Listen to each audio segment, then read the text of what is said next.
On the night of October 30th, 1503, inside the Apostolic Palace of the Vatican, something happened that would echo through history and haunt every witness who saw it. The grand halls, built to inspire devotion, seemed to tremble with an unspoken dread. Cardinals, bishops, and nobles stood in silence, while at the very center of it all sat Pope Alexander VI, smiling as if they orchestrated a grand spectacle, not a sacred celebration. But what unfolded that night was only the beginning of a story filled with fear, political power, and unimaginable tragedy. This is the story of Lucrezia Borgia, a woman whose life wasn't shaped by her own choices, but by the ruthless ambitions of her powerful family. In the autumn of 1503, the bells of St. Peter's rang through Rome with startling news.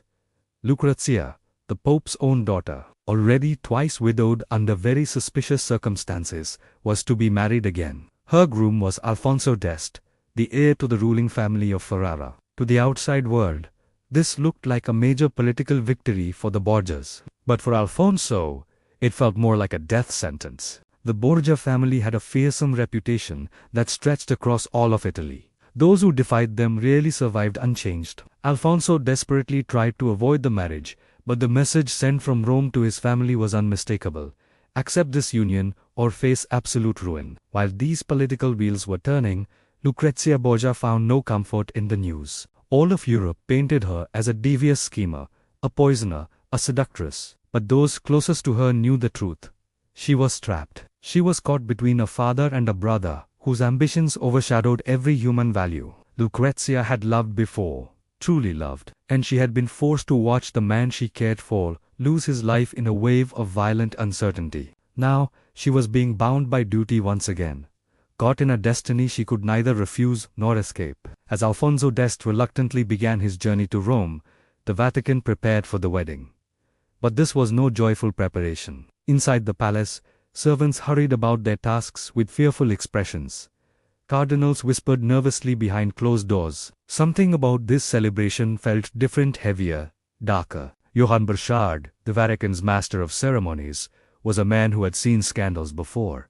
He'd seen it all. But even he sensed that this particular night would be remembered as one of the darkest moments in the history of the Vatican. When Alfonso finally stepped into the Vatican, the sight that greeted him was overwhelming. The palace looked less like the heart of Christianity and more like a fortress, hiding terrible secrets behind its opulent walls. He was greeted warmly, but beneath the smiles, he felt a chilling intimidation. And then there was Cesar Borgia, Lucrezia's brother. He watched Alfonso with the calm, predatory expression of a man who controlled everything and everyone he saw. In that moment, Alfonso understood his position perfectly. He was not a guest here. He was a prisoner, dressed in the finery of celebration. On October 30th, the day of the wedding, Lucrezia was prepared by her attendants. She was beautiful, elegant, and utterly solemn. She looked more like a sacrifice being led to the altar than a bride on her wedding day. The ceremony itself took place in a magnificent room, surrounded by sacred paintings and shimmering gold decorations. Pope Alexander V, her own father, performed the marriage himself. Congratulations were offered, music played, and the guests then filed into the Vatican apartments for the feast. At the feast, the tables overflowed with the finest dishes imaginable. The most respected and powerful figures of Rome were all in attendance. And yet, the air remained thick with tension. No one knew what would happen next, but every single heart in that room felt a deep sense of unease. As the night wore on, the atmosphere shifted. The Pope began to speak loudly, his voice filled with an almost manic excitement, as though he was anticipating something hidden just beneath the surface of the celebrations. His son, Caesar, offered nothing but a cold, unnerving silence that carried a clear warning. Alfonso saw the nervous looks being exchanged among the guests, and Lucrezia, sitting beside him, sensed that something much deeper and darker was beginning to unfold. What truly happened inside those walls that night remains debated. It's been written about and rewritten in countless different accounts.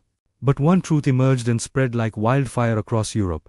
The celebration turned into an event so shocking that it stunned the continent and damaged the church reputation for generations. Ambassadors who were there whispered of humiliation, of immense pressure, and of pure, unadulterated fear. Witnesses who survived that night later struggled to even find the words to describe what they had seen.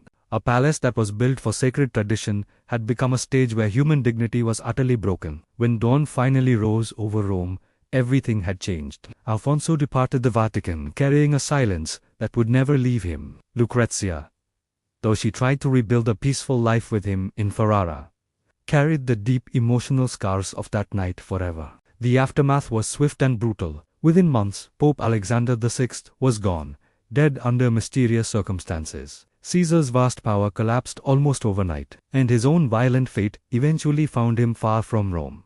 Lucrezia spent the rest of her years trying to create some good in the world. She became a patron of art, literature, and charity, desperately trying to bring kindness into a world that had only ever shown her cruelty. But those who knew her spoke of a lingering sorrow that never left her. Look in the eyes of someone who had witnessed far too much. The story of what happened in October 1503 spread across Europe, fueling criticism of the Vatican and helping to ignite the religious movements that would reshape the world. It became a symbol, a powerful reminder of what happens when absolute power goes unchecked.